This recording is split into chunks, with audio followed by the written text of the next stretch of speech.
Bonjour, ravi de vous retrouver sur Public Sénat. Les débats ont été riches, ils ont parfois été aussi agités. Le Sénat, à majorité de droite, a adopté le projet de loi de bioéthique, un projet de loi qui ouvre notamment la PMA à toutes les femmes. Au moment du vote solennel, chaque groupe politique était invité à expliquer son vote. On regarde, on en reparle juste après. Monsieur le Président, Madame la Ministre, mes chers collègues, nous sommes aujourd'hui amenés à nous prononcer sur un texte qui vient modifier sensiblement notre loi de bioéthique. Au terme de plusieurs heures de débat, nous avons abordé des sujets parfois troublants, souvent passionnants et toujours enrichissants. Et je tiens à remercier les rapporteurs et le président de notre commission spéciale pour le travail accompli et la sérénité des débats. Nous avons participé à des discussions comme il y en a finalement assez peu dans cet hémicycle, appelant chacune et chacun d'entre nous à s'exprimer de manière transpartisane, à définir de nouvelles frontières pour l'avenir. Au sein de notre groupe, comme dans l'ensemble des autres groupes, nous ne nous sommes pas toujours accordés sur tous les sujets, tant ils sont sensibles. Je pense particulièrement à la PMA post-mortem ou encore au diagnostic préimplantatoire. J'ai moi-même évolué au cours des auditions, y compris dans l'hémicycle. Sur d'autres dispositions, au contraire, un accord quasi unanime s'est dégagé. Je pense bien sûr aux évolutions sociétales que le texte initial prenait en compte pour mettre fin à une inégalité de traitement dans l'accès à la PMA entre couples hétérosexuels et couples de femmes.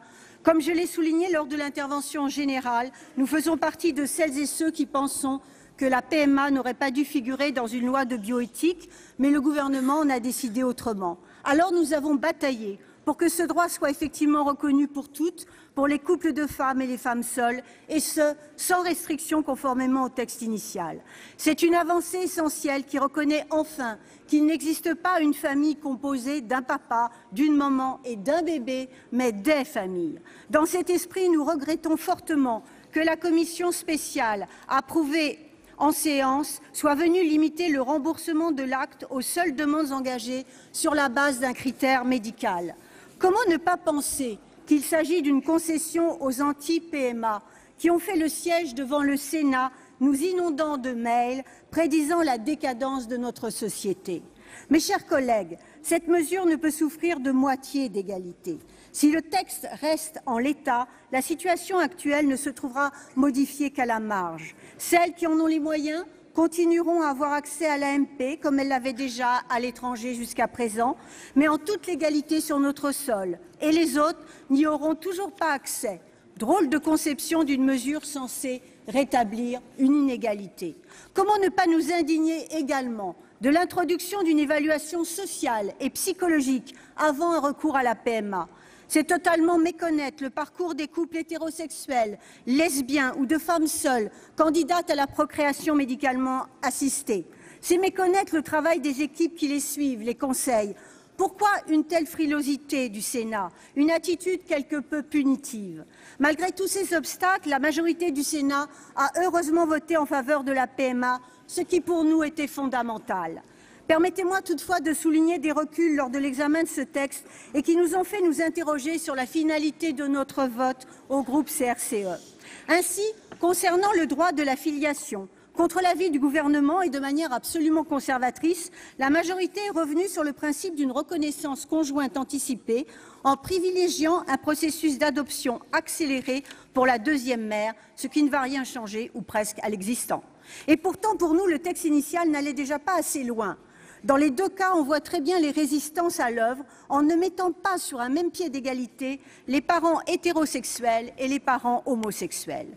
C'est aussi l'adoption qui a servi de base pour laisser passer l'article 4 bis sur l'interdiction de transcription totale à l'état civil des actes de naissance des enfants nés de GPA à l'étranger.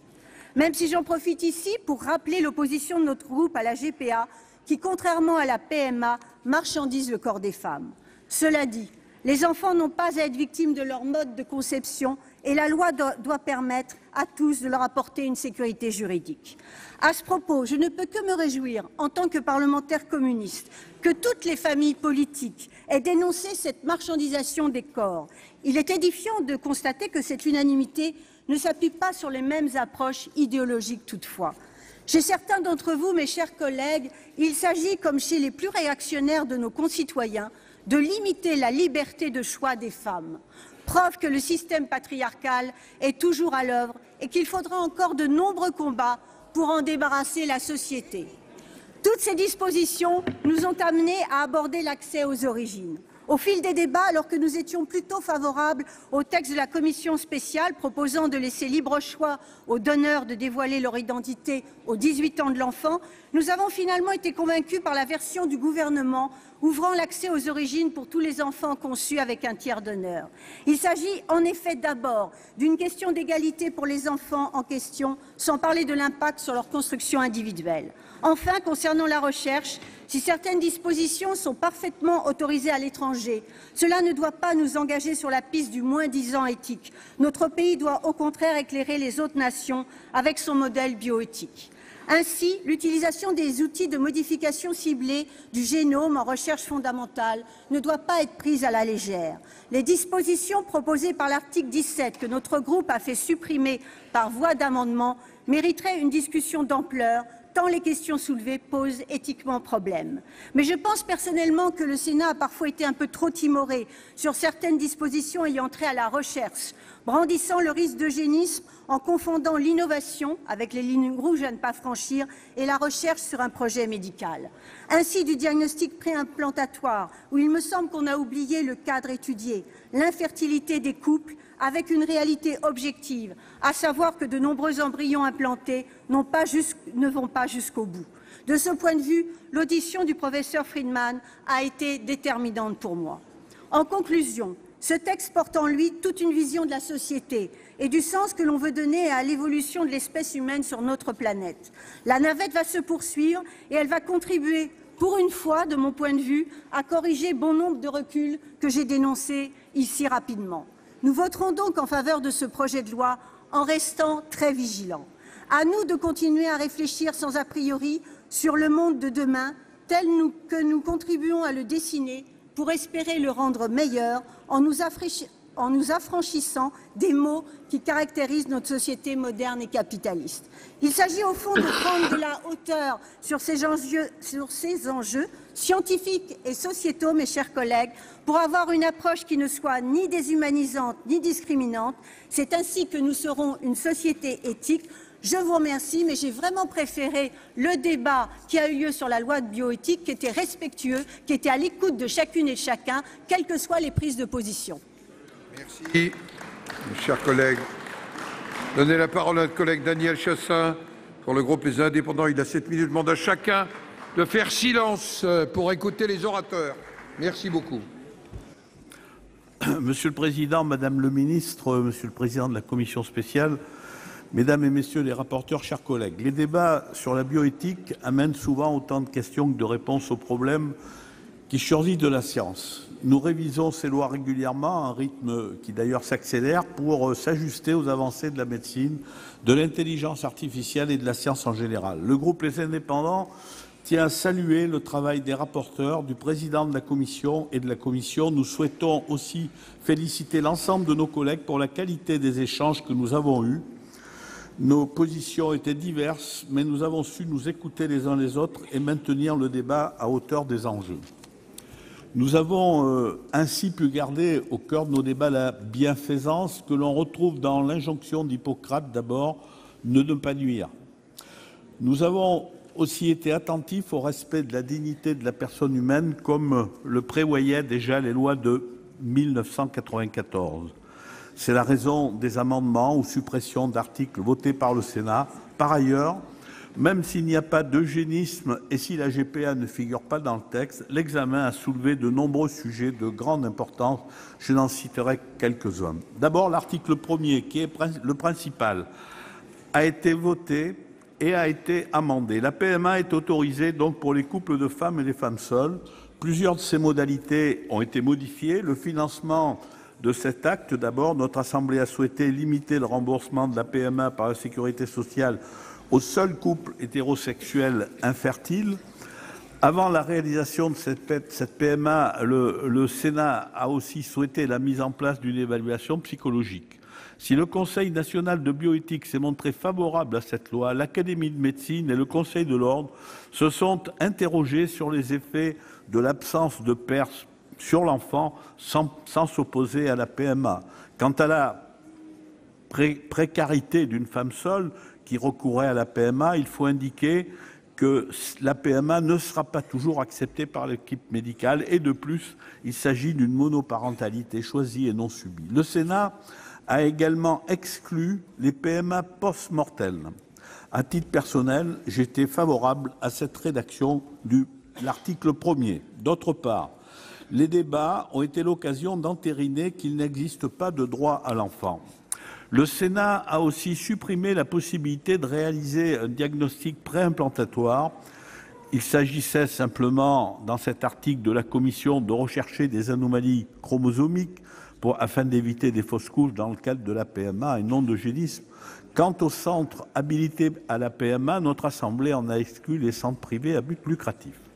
Le maintien de l'interdiction de tous les tests génétiques a été décidé par notre Assemblée. Je pense qu'il aurait peut-être mieux valu les encadrer, car ils sont de toute façon disponibles sur Internet. À l'article 2, le Sénat a aussi supprimé l'autoconservation des gamètes pour des raisons de pression sociale. Je ne pensais pas, personnellement, que les comportements de certains employeurs puissent être aussi violents. Si une mesure phare, l'accès aux origines de l'enfant issu du don des gamètes, sur une mesure phare, le Sénat a modifié l'article 3 du projet de bioéthique. En conséquence, des dispositions du texte amendées à sa majorité, l'enfant qui en a fait la demande pourra connaître l'identité du donneur sous réserve que ce dernier y consente. Dans le cas d'un couple de femmes, la filiation via reconnaissance conjointe devant un notaire a été remplacée par une voie d'adoption. J'ai voté cet amendement. La PMA et le nom de gamètes sont deux sujets ayant un fort retentissement dans notre société. Le projet de loi bioéthique comporte d'autres dispositions qui ne sont en rien secondaires. C'est le cas des dispositions encadrant les recherches sur les embryons, les cellules souches humaines et les cellules pluripotentes humaines. La Commission a supprimé les embryons chimériques animal-homme et homme-animal. Le Sénat a suivi la Commission sur ce point et la possibilité d'introduire de cellules pluripotentes dans l'animal a été supprimée.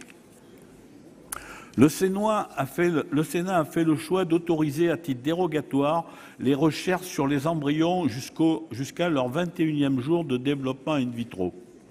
Il faut rappeler que les recherches se font sur des embryons non implantables avec l'accord du couple. Cette recherche vise à étudier la gastrulation et ainsi comprendre la différenciation des cellules à ce stade, ce qui est très important pour la recherche et les applications médicales. Au-delà des problématiques liées à la recherche, ce texte comporte également des dispositions qui touchent les Français dans leur quotidien. C'est le cas notamment des dons d'organes, de cellules hématopoïétiques et de sang qui sont facilités dans l'article 5. Notre Assemblée a aussi confirmé la suppression du délai de réflexion du couple en cas d'interruption médicale de grossesse.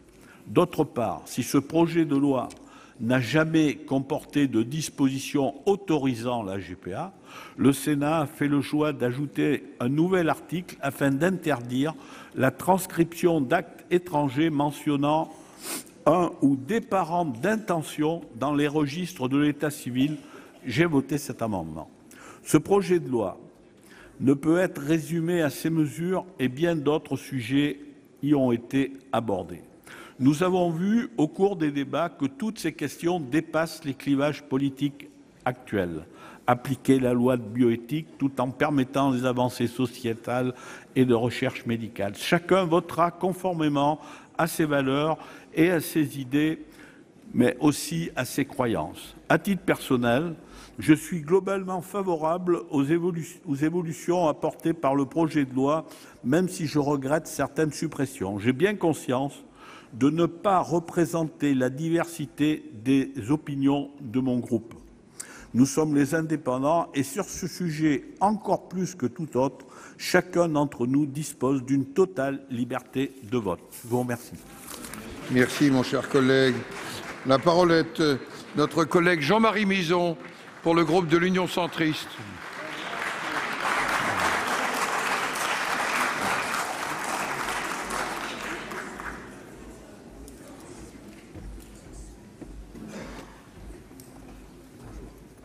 Vous avez la parole. Monsieur le Président, Madame la Ministre, Mesdames et Messieurs les rapporteurs, mes chers collègues, avant toute chose, qu'il me soit permis ici de saluer l'excellence des travaux des rapporteurs. Respectueux de tous les interlocuteurs, ils ont su faire preuve d'un sens de l'écoute particulièrement remarquable. Grâce à eux, le Sénat a su ouvrir un large spectre des consultations menées pour le plus grand bénéfice du débat démocratique. Permettez-moi également de me faire l'interprète de nombre de mes collègues en soulignant, Madame la Ministre, combien pouvoir débattre d'un sujet majeur comme celui dont nous avons débattu sans pâtir des inconvénients inhérents à la procédure accélérée est appréciable. Voilà pour ce qui est de la forme. Quant au fond, la commission spéciale a donc adopté ce texte en y apportant de substantielles modifications puisqu'elle l'a enrichi de 137 amendements. Le texte final, aux conséquences considérables tant au plan médical que sociétal, a pour l'essentiel, lors de l'examen en séance publique, adopté avec modification l'extension de l'accès à la PMA aux couples de femmes et aux femmes seules, rejeté l'autorisation d'autoconservation de gamètes sans raison médicale, adopté après modification l'accès aux origines, modifier l'établissement de la filiation d'un enfant issu d'une AMP pour un couple de femmes, donner une portée pleine et entière à l'interdiction de la gestation pour autrui, rétabli l'interdiction de la création d'embryons transgéniques, et soutenu l'ouverture de la possibilité des tests génétiques en première intention dans le cadre du dépistage national. Permettez-moi d'ajouter que lors des débats, en confirmant le texte de la commission spéciale à l'article 3 concernant l'accès aux origines des personnes nées d'un tiers donneur, nous avons trouvé un point d'équilibre facilitant l'accès aux origines tout en protégeant l'identité des donneurs. L'article 4 sur la filiation d'un enfant issu d'une AMP par un couple de femmes a, quant à lui, été entièrement réécrit. Il interdit désormais l'établissement de 2 filiations maternelles concernant un même enfant, tout en modifiant les conditions requises pour l'adoption, afin d'en permettre la réalisation par la mère d'intention. Sur ce point précis, Madame la Ministre, ce dispositif permet, comme dans le texte que vous proposiez, d'apporter une réponse au nouveau fait social autorisé par l'article 1. Néanmoins, certains au groupe centriste s'interrogent sur la capacité de ce dispositif à répondre à la demande sociétale qui est exprimée par les couples de femmes. Enfin, l'article 4 bis a ouvert la discussion sur la GPA.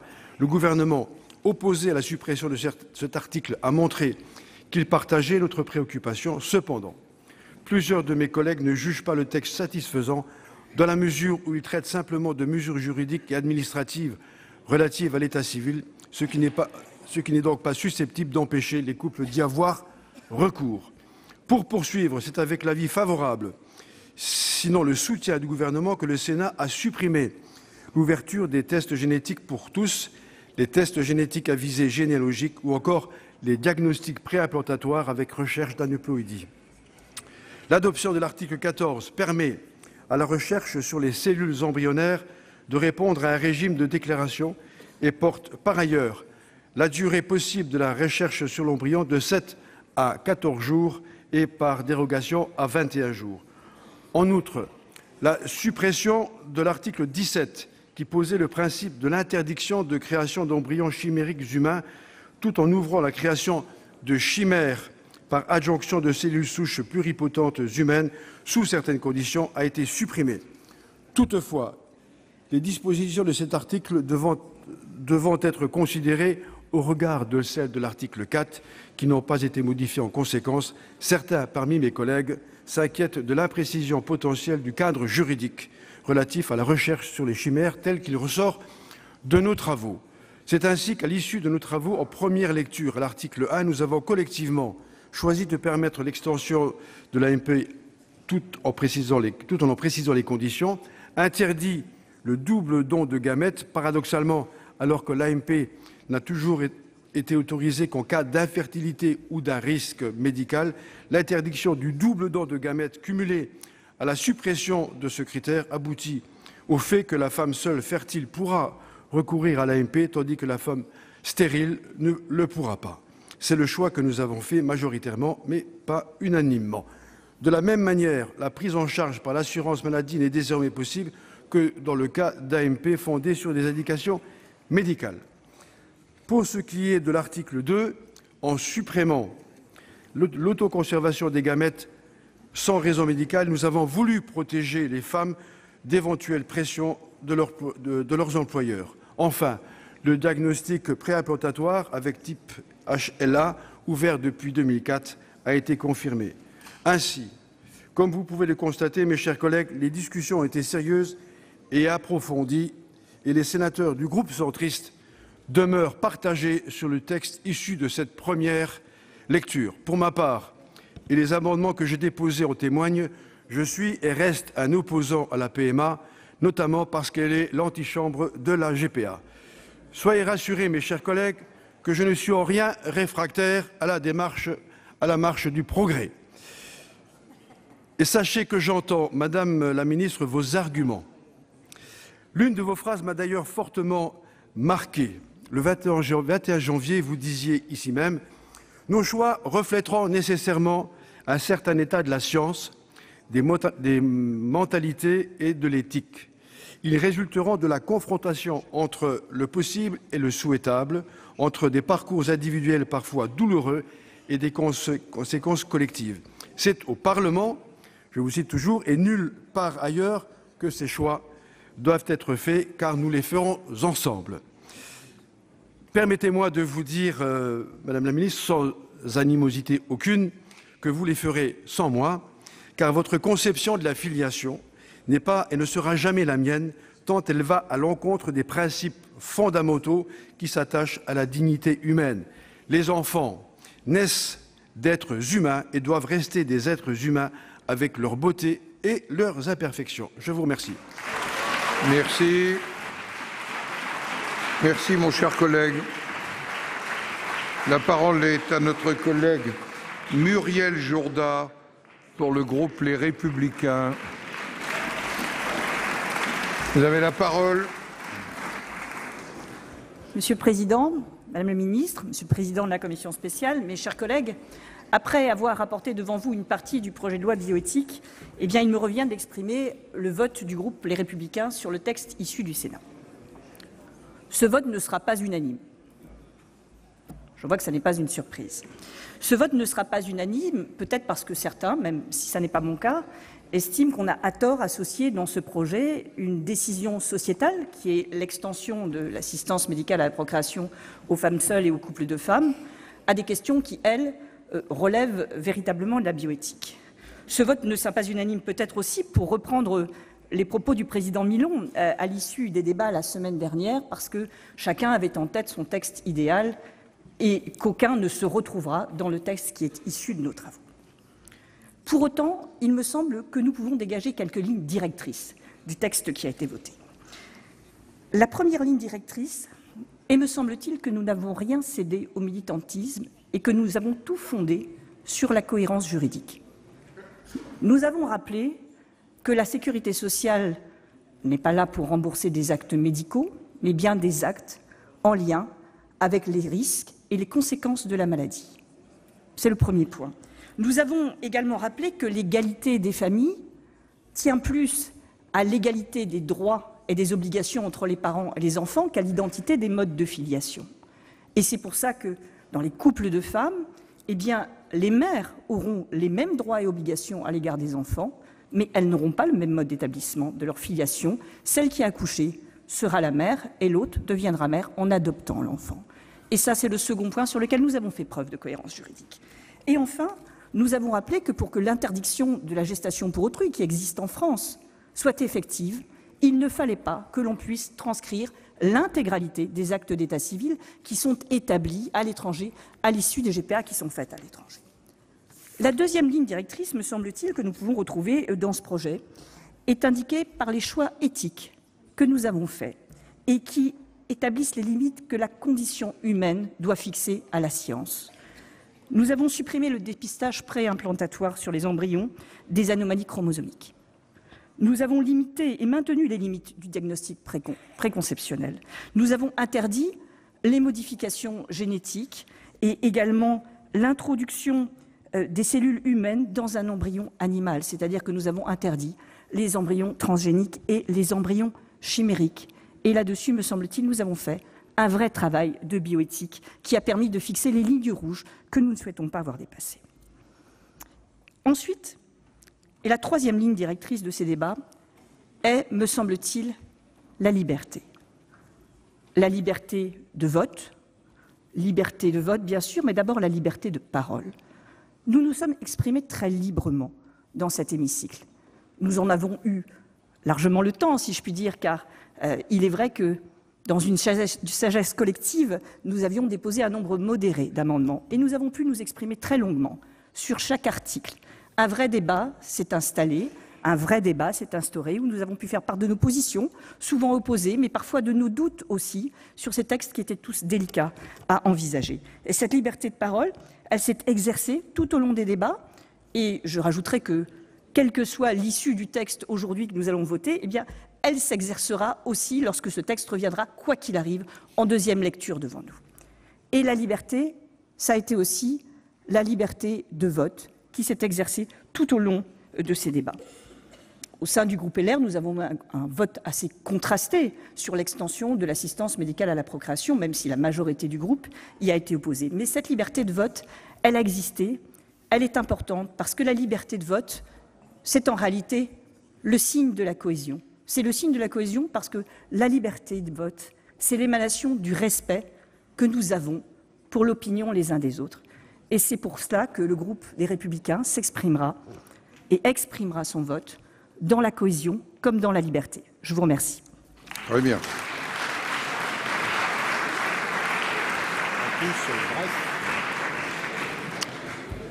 La parole est à notre collègue Jacques Bigot pour le groupe socialiste et républicain.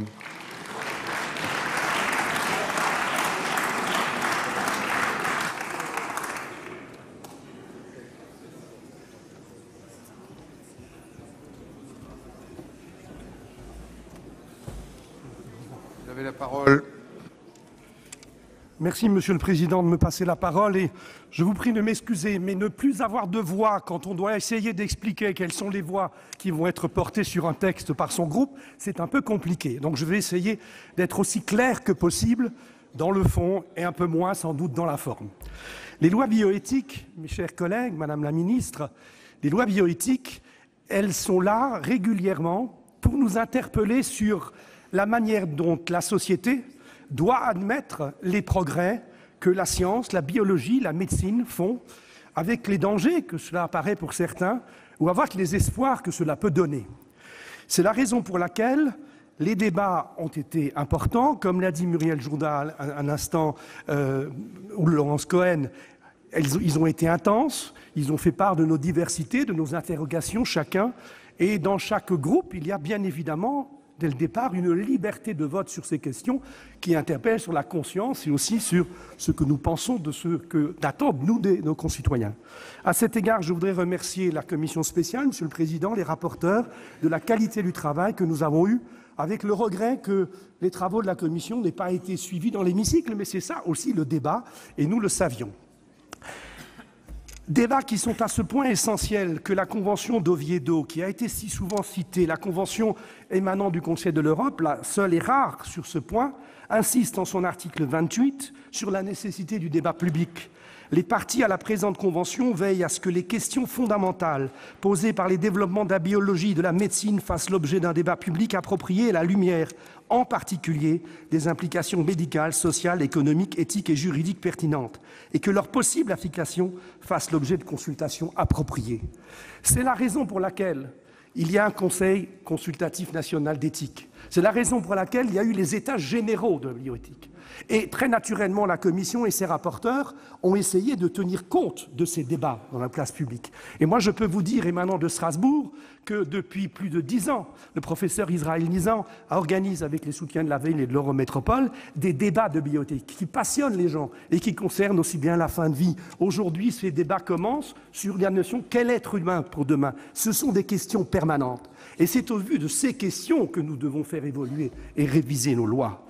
Eh bien, sur le texte qui nous est proposé, Le Conseil consultatif national d'éthique a rendu un avis, l'avis 129, et en présentant cet avis, son président a dit « L'objectif de la loi à venir, celle que nous sommes en train d'adopter, doit être une loi de confiance dans l'individu sur les grandes avancées des sciences, plutôt qu'une loi d'interdiction. » Ce texte, mes chers collègues, ne répond sans doute pas à ce vœu. S'agissant du titre premier, il n'y avait pas de révolution médicale. Nous savions déjà que l'assistance à la procréation médicale était possible en tout cas pour les femmes. Il n'y a pas de question ici de GPA. La femme qui va bénéficier d'un don de sperme porte l'enfant, elle est la mère, elle fait ça dans le cadre d'un projet parental avec une autre femme, ou elle fait dans le cadre d'un projet parental personnel. La seule question qui aurait dû être abordée sur ce titre premier davantage, mais qui ne relève plus stricto sensu, Myriam Jourdan a raison, de la bioéthique, c'est la question de la parentalité. À côté de la parentalité naturelle, charnelle, à côté de la parentalité adoptive, doit apparaître, comme le dit président Millon dans un article de Libération d'hier, doit apparaître une parentalité grâce à l'évolution de la médecine dans le cadre de projets parentaux. Projets parentaux qui sont clairement possibles pour une femme parce qu'elle peut avoir un enfant, sont naturellement plus compliqués pour un couple d'hommes, puisque dans ce cas-là, il y a une utilisation du corps d'une femme, ce qui est contraire à nos valeurs éthiques, l'indisponibilité du corps humain. Et de ce point de vue-là, personne n'a abordé cette question. Donc pour la PMA, on aurait pu espérer mieux. Le texte de l'Assemblée nationale, Madame la Ministre, était un bon texte. Le texte du Sénat a le mérite au moins de ne pas avoir remis en cause la PMA, ce qui nous paraît important. Et j'espère que dans la navette, on retrouvera le remboursement par la sécurité sociale et d'autres liens. Mais enfin, surtout, que l'on fasse comprendre à cet enfant né grâce à une PMA qu'il est le fruit aussi d'un donneur, qui n'est pas un père, qui n'est pas une mère, qui est un donneur, comme celui qui donne le rein qui permet de sauver, celui qui donne le cœur qui permet de survivre. C'est une réalité du don. C'est une réalité du don qu'il faut admettre et que tout le monde n'a pas admise. Par contre, Madame la Ministre, le texte adopté par l'Assemblée nationale sur les autres points ne suit pas du tout les évolutions de la génétique et la recherche nous est apparue très restrictive et de ce point de vue-là, très en deçà des suggestions du Conseil national d'éthique. Fort heureusement, nos amendements que nous proposions en commission ont rejoint les propositions des rapporteurs, Olivier Henno, Corinne Imbert et Bernard Jomier. Mais votre détermination, Madame la Ministre de la Santé, suivie par le groupe républicain, a laissé de côté les évolutions que nous proposions. Je savais que votre gouvernement avait des certitudes absolues, et nous les avons constatées. J'ai constaté aussi récemment que le gouvernement reconnaît qu'il peut parfois se tromper. Peut-être que, comme vous avez senti que parfois il faut savoir ne pas se tromper, la navette, pour une fois qu'on a droit à un texte en seconde lecture, permettra aussi sur ce point quelques avancées. Les marcheurs pourraient être un peu plus en marche grâce à la lecture des rapports du Conseil national d'éthique. Parce que franchement, votre titre 3, appuyer la diffusion des progrès scientifiques et technologiques dans le respect des principes éthiques, on est complètement en deçà des réalités. En fait, le gouvernement a souhaité limiter considérablement cette diffusion. Il reste quelques petits points d'espoir dans le titre 4, soutenir une recherche libre et responsable au service de la santé humaine. Mais que fait-on de procès aux chercheurs? Il y a quelques possibilités grâce à l'article 14 et à l'évolution qui a été acceptée, mais vous n'étiez pas au banc du gouvernement, Madame la Ministre, au moment où ça a été fait, qui heureusement permettront encore à la recherche génétique en France d'être sauvegardée. On en est loin par rapport à ce qui se passe dans le monde. Donc, mes chers collègues, nous sommes conscients qu'une loi de révision bioéthique n'est jamais parfaite. Ceux qui veulent aller plus loin, ceux qui ont peur qu'on aille trop loin, nous considérons qu'il y a quelques petites marges de progrès, qu'il y en a encore beaucoup que nous espérons revenir, et c'est dans cet esprit que la majorité de notre groupe votera pour ce texte, avec l'espoir de vous voir revenir avec de meilleurs sentiments. Merci, mon cher collègue. La parole est à notre collègue Véronique Guillotin pour le groupe du Rassemblement démocratique et social européen pour 7 minutes. Vous avez la parole.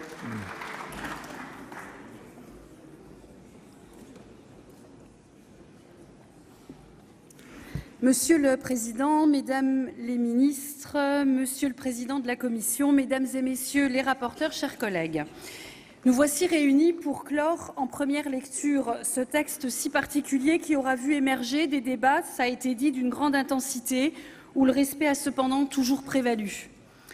Sur ces sujets qui touchent à l'intime, je tiens à souligner la qualité des débats qui se sont tenus ces 2 dernières semaines, avec l'éclairage indispensable de nos 4 rapporteurs dont je salue le travail. Et même si je ne partage pas toutes ces convictions, je souligne et salue les qualités pédagogiques de Madame Jourda sur des points qui m'étaient et qui nous étaient souvent un peu éloignés. Cette 3e grande révision des lois bioéthiques a été l'occasion pour nous d'évoquer des sujets aussi sensibles que la naissance, la mort, la maladie, le désir d'enfant, l'intérêt de l'enfant et ainsi des barrières éthiques que nous souhaitons poser au progrès de la science. Quand je dis « nous », je parle de la société tout entière, mais aussi des sénateurs qui composent cette Assemblée et qui s'efforcent avec conviction de la représenter. Car il n'est pas aisé, et on l'a vu tout au long de ces débats, pour un parlementaire de trancher sur des sujets aussi sensibles. Il y a eu chez certains une forme d'appréhension légitime à l'approche de ce texte. Mais c'est le choix qu'a fait la France de confier aux représentants du peuple la responsabilité d'ériger des lignes rouges à ce que la science peut faire, considérant que l'élection démocratique nous octroie cette légitimité qui ne vaut en aucun cas mandat impératif. Et c'est aussi à travers de la diversité de nos valeurs, de notre propre histoire et celle de nos familles que nous sommes en capacité d'énoncer l'interdit.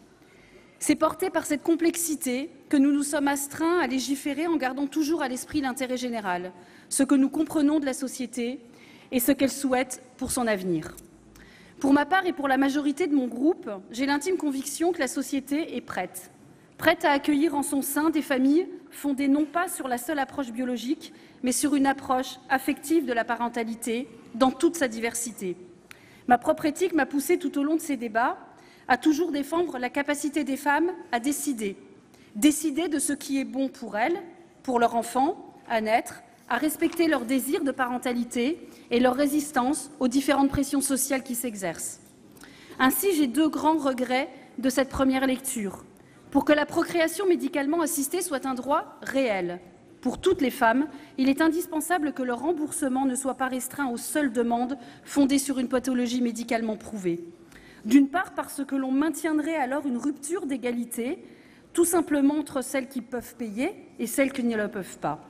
Et d'autre part, parce que la cause d'infertilité n'est pas toujours médicalement prouvée, y compris pour les couples hétérosexuels. Ensuite, s'agissant de la conservation des ovocytes, le vote s'est malheureusement cristallisé autour de la possibilité ou non de réaliser cette procédure dans des établissements à but privé à but lucratif.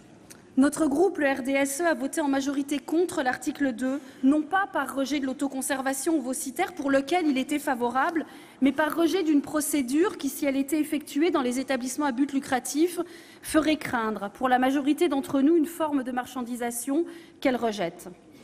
Le débat, quant à lui, s'est concentré sur des pressions sociales subies par les femmes, pressions qui s'accentueraient en cas de généralisation de l'autoconservation de gamètes. C'est peut-être vrai que les femmes subissent des pressions sociales, tantôt pour fonder une famille, tantôt pour privilégier leur carrière. Il est salutaire d'en débattre, mais pas de les brandir comme un argument suffisant et rejetant l'incapacité des femmes à décider pour elles-mêmes. Aussi, j'espère que la 2e lecture nous permettra de nous entendre sur une rédaction plus ouverte sur l'autoconservation des ovocytes sans critère médical. 3 autres sujets méritent un commentaire, un lien avec la PMA et notamment la fécondation in vitro.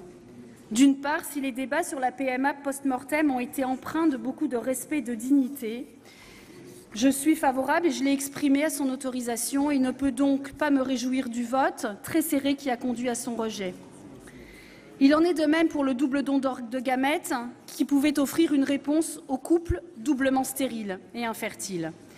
Et pour le diagnostic préimplantatoire avec recherche d'aneuploïdie qui pourrait permettre aux femmes ayant subi de nombreux échecs de limiter le risque de fausse couche lors de l'implantation de nouveaux embryons. J'en viens maintenant aux questions de filiation.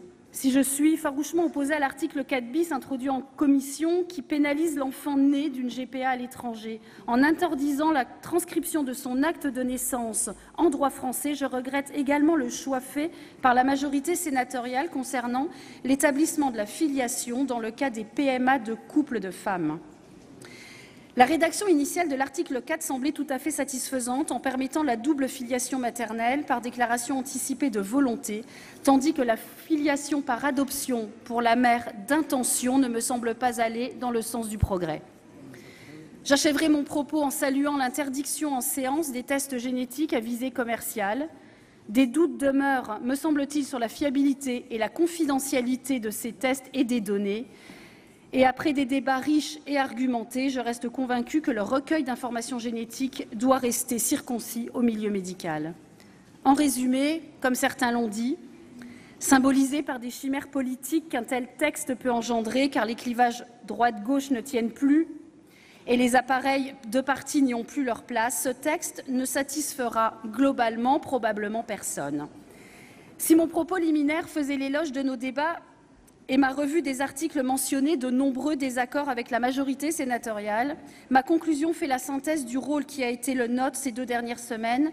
Nous avons dû faire des choix, prendre des décisions qui impacteront la vie intime de nombreux Français. Pour eux, le groupe RDSE ne peut se résoudre à rendre une copie blanche. Nous avons débattu en bonne intelligence, les conditions ont été réunies pour l'examen de sujets aussi sensibles que complexes. Nous ne pouvons donc nier ce débat qui a eu lieu et les avancées notables qu'il a fait émerger malgré nos nombreux désaccords. C'est pourquoi le groupe RDS votera en majorité pour l'adoption de ce texte. Et puisque l'occasion nous est donnée, une fois n'est pas coutume, d'examiner un projet de loi en procédure normale et non en procédure accélérée, nous profiterons de la 2e lecture pour tenter de vous convaincre. Je vous remercie. Merci, mon cher collègue. La parole est à notre collègue, le président Thani Mohamed Soihili, pour le groupe de La République En Marche. Monsieur le Président, vous avez la parole. Monsieur le Président, Madame la Ministre, Monsieur le Président de la Commission spéciale, Mesdames et Messieurs les rapporteurs, mes chers collègues, c'est avec honneur et fierté, mais non sans une certaine difficulté aussi, que je vais tâcher de donner la position du groupe La République En Marche sur le projet de loi relatif à la bioéthique. Car, comme dans chaque groupe, des convictions personnelles divergentes se sont exprimées, tant les mesures contenues dans ce texte se situent à la croisée des chemins philosophiques, scientifiques, médicaux et sociétaux. Les nombreuses mises au point au sujet de vote en témoignent, et notre groupe n'y a pas fait exception. Au cours de l'examen de ce projet de loi, nous avons abordé certains sujets avec des convictions fortes, sans toujours réussir à les faire partager. Je pense bien évidemment à l'ouverture de l'assistance médicale à la procréation à toutes les femmes. Je reste pour ma part convaincu de la justesse de cette mesure.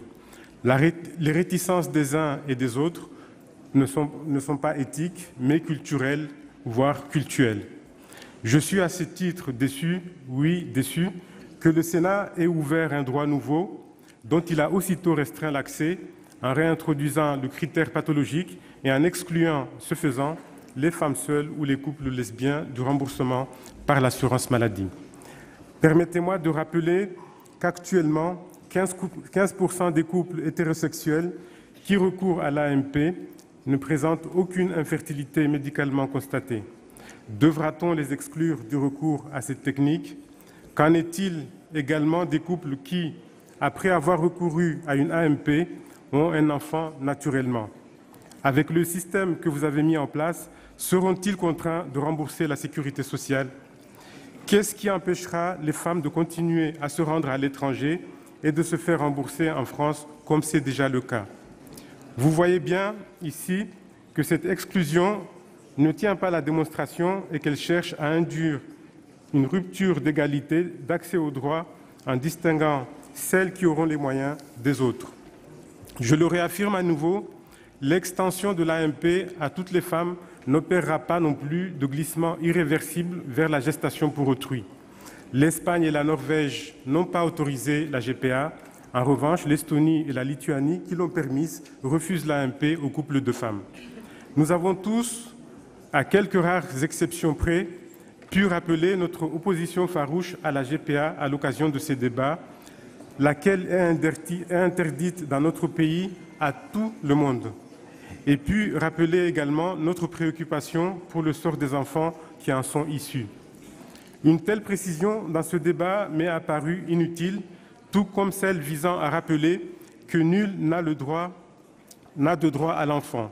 L'intérêt supérieur de l'enfant a d'ores et déjà valeur constitutionnelle et supraconstitutionnelle.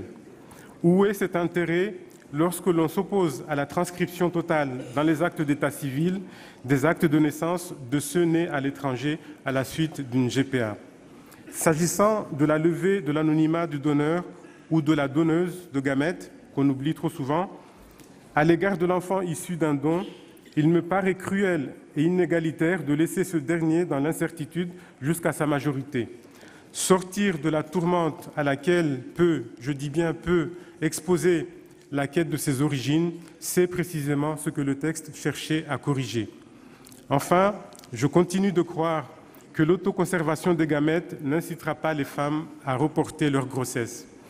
Elle leur donnera au contraire une chance supplémentaire de préserver leur fertilité jusqu'à ce qu'elles rencontrent un partenaire sérieux. Car, soyons honnêtes, messieurs, ce ne sont pas les femmes qui procrastinent le plus concernant la parentalité. Quant aux arguments liés au risque de pression sociale, notamment de la part de leurs employeurs, auxquels elles pourraient être soumises, renforçons plutôt le droit pour punir ces comportements.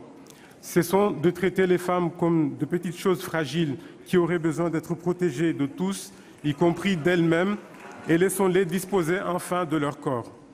Nous regrettons également que le Sénat ait rejeté la possibilité d'insérer des cellules souches pluripotentes induites humaines, appelées cellules iPS, dans un embryon animal malgré un encadrement très strict. Cette technique aurait permis de faire un véritable bond dans la recherche. Cela traduit une véritable défiance vis-à-vis du monde scientifique, jugé au mieux désinvolte, au pire dénué de discernement éthique, à laquelle je ne m'associe évidemment pas. A contrario, nous avons examiné d'autres sujets emplis de doutes et avons parfois même changé de conviction au cours de nos discussions. Je pense aux débats de très grande qualité qui ont eu lieu, tant au Sénat qu'à l'Assemblée nationale, autour de l'AMP post-mortem ou encore sur l'expérimentation de l'accès aux examens génétiques et qui ont, je le crois, fait honneur à la représentation nationale. Pour d'autres mesures, les solutions trouvées ne nous satisfont pas encore. C'est le cas du mode de filiation retenu pour les enfants ayant deux mères. Nous aurions souhaité placer tous les parents dans une situation d'égalité. Le gouvernement n'ayant pas déclaré l'urgence sur ce texte, la navette nous permettra de poursuivre nos réflexions pour, je l'espère, y parvenir. Je pense sincèrement que ce texte, qui est l'aboutissement d'un long travail de consultation mené par le gouvernement pour mettre à jour la législation sur la bioéthique, contenait initialement des avancées scientifiques et sociétales majeures dans le respect de ce qui fonde notre éthique. Madame la ministre, vous l'avez rappelé, il n'y a pas d'un côté les garants de l'ordre moral et de l'autre ceux qui, au nom d'une liberté et d'une égalité débridée, conduiraient à sa perte. Mais nous ne pouvons nous résoudre à voter contre une avancée des droits, une avancée sociétale telle que l'extension de l'AMP pour toutes. Nous sommes attendus sur cette promesse présidentielle. Au-delà de ces murs, de nombreuses femmes nous regardent. J'avoue avoir été assez mal à l'aise que nous légiférions sur ce que les femmes doivent faire de leur corps. J'ai parfois eu l'impression qu'on les envisageait plutôt comme des êtres égoïstes mus par leurs désirs individuels, tantôt comme des êtres fragiles instrumentalisés à l'envi. Ces débats nous ont montré que le patriarcat et le paternalisme avaient encore de beaux jours devant eux. En définitive, puisqu'il est hors de question de laisser la place au doute, car les symboles tels que l'AMP sont encore plus importants que les nombreux reculs votés au Sénat, le groupe La République En Marche, dans sa majorité, votera en faveur de ce projet de loi. Merci. Nous en avons terminé avec les explications de vote. Madame la ministre, mes chers collègues, nous allons procéder dans les conditions prévues par l'article 56 du règlement au scrutin public solennel. Mes chers collègues, avant de vous donner les résultats du scrutin, je voudrais vous dire que nous sommes 326 en séance. Ce qui est... Madame la ministre, mesurée, c'est dire l'engagement du Sénat. Voici le résultat du scrutin 89 sur l'ensemble du texte. Nombre de votants 341, nombre de suffrages exprimés 296, pour l'adoption 153, contre 143. Le Sénat a donc adopté.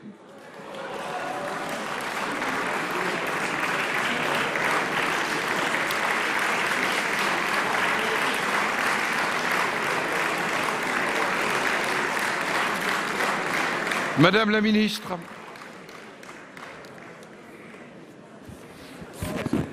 Merci. Merci, Monsieur le Président. Monsieur le Président de la Commission spéciale, Mesdames et Messieurs les rapporteurs, Mesdames et Messieurs les sénateurs, nous voilà arrivés au bout de 15 jours de débat à ce vote solennel. Et ce vote, je crois, reste un moment important parce que chacun a pu constater pendant les débats la dimension tout à fait singulière de ce texte et des conséquences concrètes qu'il aura demain dans la vie de nos concitoyens. C'est la grandeur du Parlement que d'assumer un certain nombre de changements lorsque la science le permet et lorsque la société l'appelle. Il y a des possibilités offertes par un progrès scientifique et technologique qui avance à une vitesse effrénée. Il y a des volontés particulières qui tantôt s'opposent, tantôt s'accordent selon les convictions de chacun, mais à la fin, il y a la volonté générale qui s'incarne dans la loi. Depuis 2 semaines, nous avons cheminé ensemble sur cette ligne de crête qui sépare le possible du souhaitable, parce que, je le répète, c'est aux représentants de la nation de discerner et d'établir la frontière entre ces deux mondes. Je ne m'attarderai pas sur toutes les mesures du projet de loi, la plupart ayant été rappelées dans vos interventions. Je rappellerai seulement quelques points, en commençant par l'élargissement de la PMA aux couples de femmes et aux femmes célibataires. Malgré les divergences sur les modalités, je pense à la prise en charge évidemment par l'assurance maladie, je me réjouis que cette Assemblée reconnaisse la famille dans ce qu'elle a de divers, de pluriel et de riche. Et j'ai aujourd'hui une pensée toute particulière pour ces familles, dans le projet de vie qu'elles construiront et qui sera reconnu, bien au-delà de l'affection de leurs proches, qui sera reconnu par les lois de la République, dans les droits et les devoirs que ces lois donnent à chacun. Ces familles nous regardent peut-être, je sais qu'elles nous attendent. Il y a 2 semaines, lors de la discussion générale, j'avais indiqué que chacune des mesures de ce projet de loi devait ne mettre en tension aucun principe éthique fondamental. Et c'est à ce titre que je vous ai proposé la suppression des dispositions relatives à la génétique qui avaient été introduites par la commission spéciale. Je reste convaincue que le temps est encore à la recherche pour mieux comprendre l'impact des différentes mutations génétiques et leurs conséquences en termes de prévention, de soins et de société. Les nouveaux droits qui seront ouverts par le texte ne doivent être contraires à aucun principe bioéthique et doivent être exercés dans un cadre protecteur. Les modifications apportées par vos travaux à l'article 2 et l'ouverture de l'autoconservation au centre privé ne garantissaient plus ce cadre protecteur. Et je pense sincèrement qu'il était préférable de ne pas adopter cet article ainsi modifié, ce que vous avez fait. En ce qui concerne les dispositions du projet de loi défendues par mes collègues, nous proposerons en 2e lecture avec Adrien Taquet de rétablir le texte issu de l'Assemblée nationale s'agissant de l'article 3. En effet, il ne nous semble ni souhaitable ni juste que des enfants à leur majorité aient accès à leur identité ou à l'identité de leur donneur, tandis que d'autres se le voient refuser. Dans ce même souci de justice, nous proposerons avec Nicole Belloubet de rétablir les dispositions prévues à l'Assemblée nationale de l'article 4 sur la filiation. Nous souhaitons reconnaître un projet parental porté par 2 femmes. Il n'y a aucune raison d'imposer à l'une d'elles de passer par l'adoption. Le système que nous proposons permet de sécuriser l'établissement du lien de filiation à l'égard de l'enfant et de ses 2 mères. Concernant l'article 4 bis, le gouvernement n'a pas souhaité que ce nouvel article soit supprimé, afin de poursuivre le débat dans la navette parlementaire, parce qu'il nous semble important de réaffirmer une règle simple. La conformité de transcription de l'acte de naissance de l'enfant s'apprécie au regard des critères de la loi française. Cette solution plus générale que celle adoptée englobe un plus grand nombre de cas. Il est hors de question, je le rappelle, solennellement, de légaliser la GPA. Nous y sommes farouchement opposés. L'enjeu est ici de trouver un équilibre entre l'effectivité de l'interdiction des GPA en France et la nécessaire reconnaissance d'un état civil sécurisé pour les enfants qui ont le droit de voir leur filiation établie et de vivre une vie familiale normale. Avec Frédérique Vidal, nous avons décidé de relever d'emblée les points susceptibles de déséquilibrer le texte ou de l'entraîner dans une direction qui ne nous semble pas opportune. Les recherches sur l'embryon humain, telles que nous les défendons, doivent avoir pour seul objectif d'enrichir nos connaissances de la biologie de l'homme et d'améliorer la santé. J'observe que les articles qui concernent la partie recherche ont été profondément modifiés et je ne doute pas que le débat restera dense lors des prochaines lectures. Vous l'avez compris, un certain nombre de sujets seront approfondis lors des prochaines navettes parlementaires, mais je voudrais saluer une nouvelle fois la qualité, la sincérité et la richesse des débats qui ont eu lieu durant cet examen, malgré les divergences et les convictions authentiques qui se sont exprimées. Je vous remercie. Voilà, vous venez d'assister au vote solennel du projet de loi bioéthique, un vote extrêmement serré puisque tout s'est joué à 10 petites voix près. Au sein du groupe Les Républicains notamment, une majorité de sénateurs ont voté contre le texte. Voilà, c'est la fin de cette émission. Restez avec nous, l'information politique continue sur notre antenne.